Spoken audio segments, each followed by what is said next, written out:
आज का दिन बड़ा पवित्र दिन है। आज भगवान श्री कृष्ण जी का जन्म हुआ। जन्माष्टमी के पर्व पर भगवान श्री कृष्ण के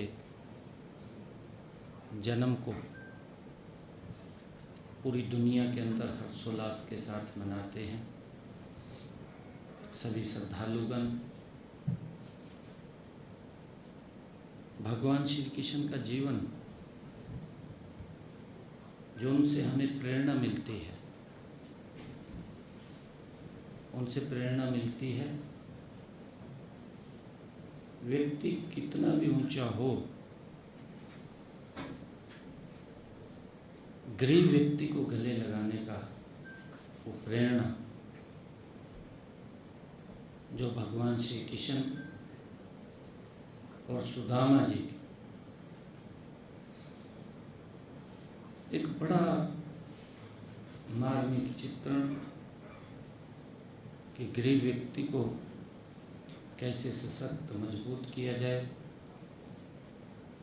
मैं भगवान श्री कृष्ण जन्माष्टमी की पूरे प्रदेशवासियों को, देशवासियों को बहुत बहुत हार्दिक बधाई और शुभकामनाएं देता हूँ।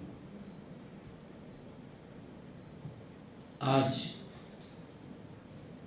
भारतीय राजनीति के पुरोधा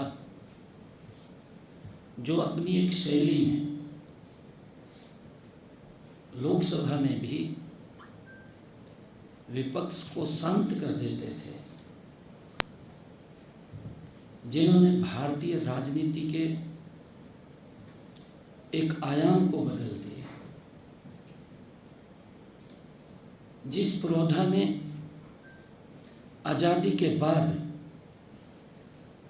भारत की मजबूत विकास की नींव रखी, ऐसे महान पुरोधा श्रद्धेय अटल बिहारी वाजपेयी जी की भी आज पुण्यतिथि है। हमने उनको नमन किया है, उनको याद किया है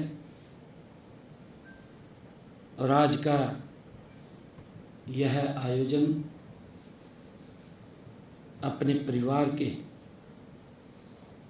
सदस्य की मृत्यु से प्रभावित लोगों को राहत पहुंचाने के लिए आज ये किया गया है। मुख्यमंत्री जो दयालु योजना है, पंडित दीनदयाल उपाध्याय योजना के तहत उनको आर्थिक सहायता पहुंचाई जाती है। मेरा ये मानना है कि एक लोकतांत्रिक सरकार को सभी नागरिकों के दुख दर्द व पीड़ा को उसी प्रकार करने की प्रयास करना चाहिए जिस प्रकार परिवार का मुखिया सभी सदस्यों की देखभाल करता है। इसी भाव से हमने उन सभी लोगों को आर्थिक मदद करने के लिए योजनाएं चलाई हुई हैं, जो किसी प्राकृतिक आपदा, बीमारी इत्यादि के कारण लोग जो प्रभावित हो जाते हैं, परिवार प्रभावित हो जाता है, ऐसी ही योजना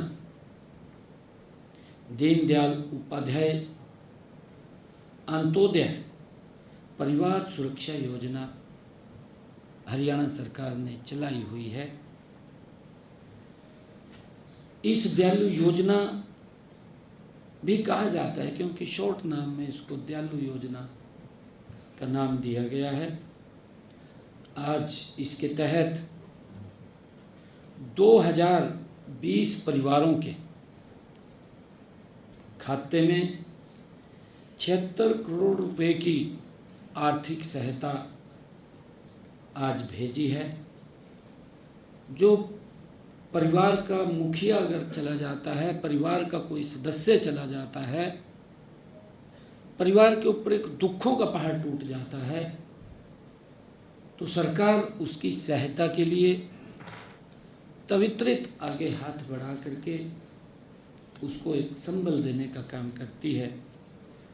और उसी के तहत आज प्रदेश के अलग अलग परिवारों में जो ये दुख भरी घटनाएं हुई हैं, उन परिवारों के खाते में 76 करोड़ रुपए की राशि आज पहुंचा रहे हैं।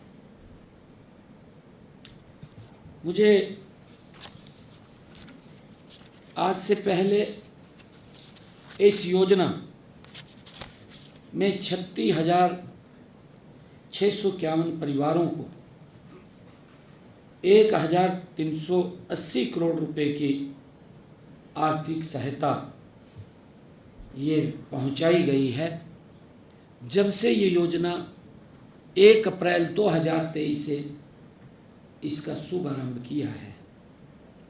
पिछले दिनों मैंने इस योजना के तहत लगभग 118 करोड़ रुपया वो भेजने का काम किया था। आज जैसा मैंने बताया भी है कि 76 करोड़ रुपया आज भेजा गया है। इसके तहत 1,80,000 रुपये तक वार्षिक आय वाले परिवार के सदस्य की अगर मृत्यु होने पर या दिव्यांग होने पर उसको 5 लाख रुपए तक की आर्थिक सहायता दी जाती है। आज आपके माध्यम से सभी हमारे पत्रकार एवं छायाकार यहाँ बैठे हैं। आप सब के माध्यम से मैं प्रदेशवासियों को एक महत्वपूर्ण जानकारी भी देना चाहता हूँ। वह यह है कि कल 17 अगस्त को, जैसा मैंने आप सबको बताया भी है, कि देश के यशस्वी प्रधानमंत्री रहे और जिन्होंने राजनीति के मायनों को बदला है, लंबे समय तक चाहे विपक्ष में रहे हैं, विपक्ष में रहते हुए भी राजनीति की शालीनता को बना करके रखना,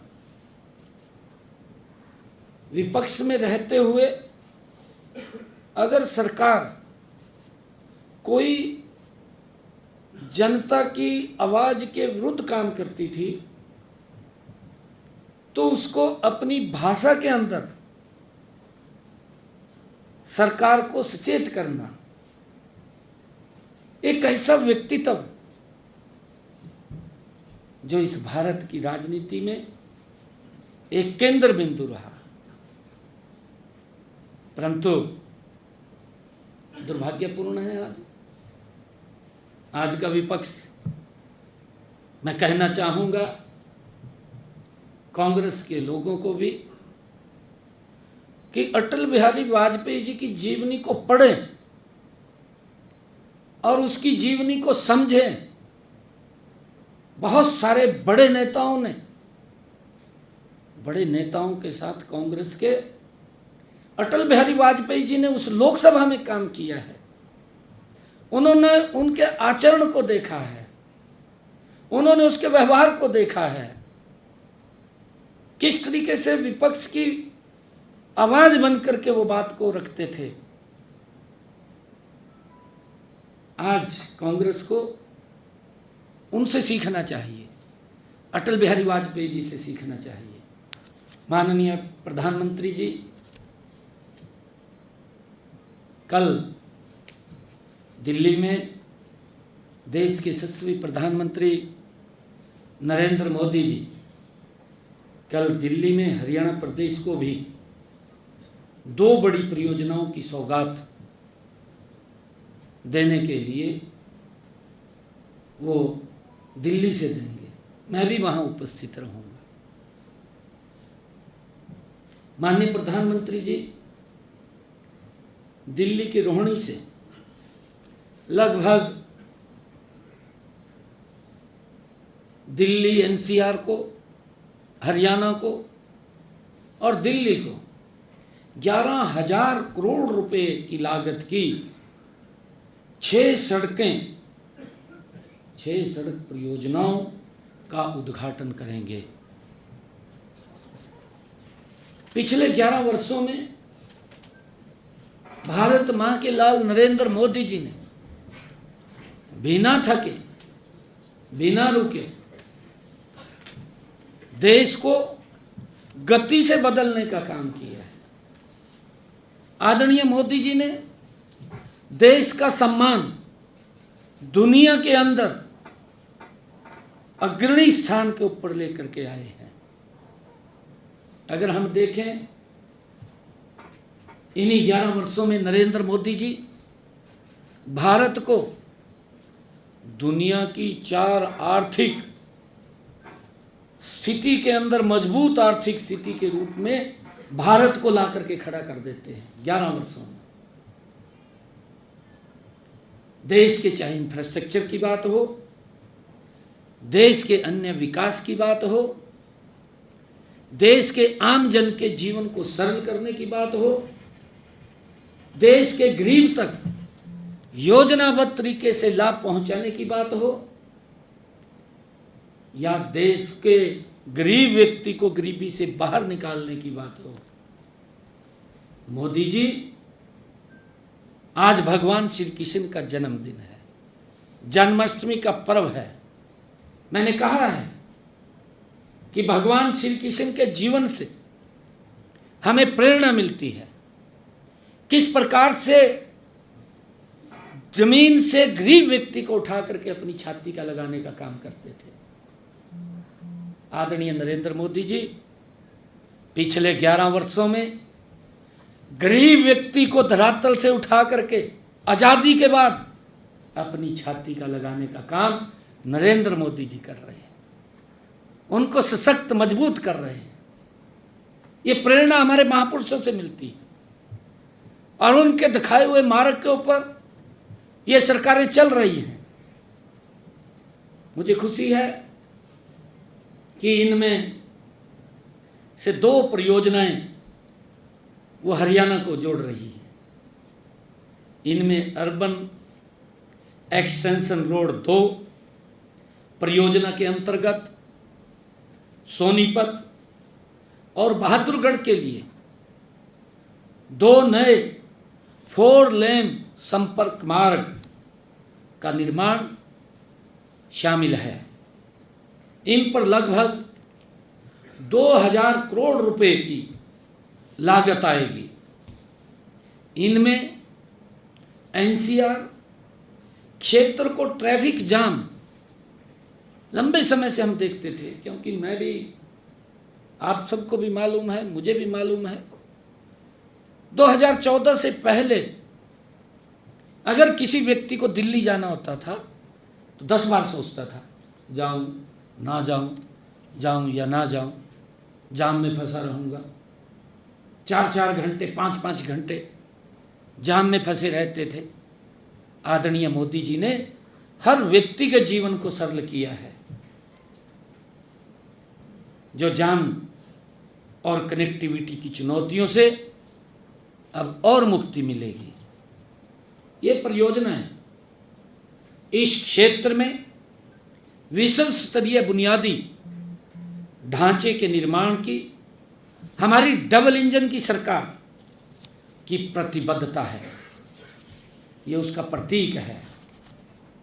पैकेज 4 में 1,490 करोड़ रुपए की लागत से बना 29.6 किलोमीटर लंबा मार्ग सोनीपत को सीधी कनेक्टिविटी प्रदान करेगा।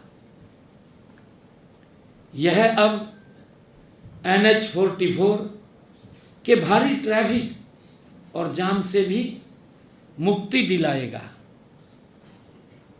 यह बुआना औद्योगिक क्षेत्र को सीधे NH-35,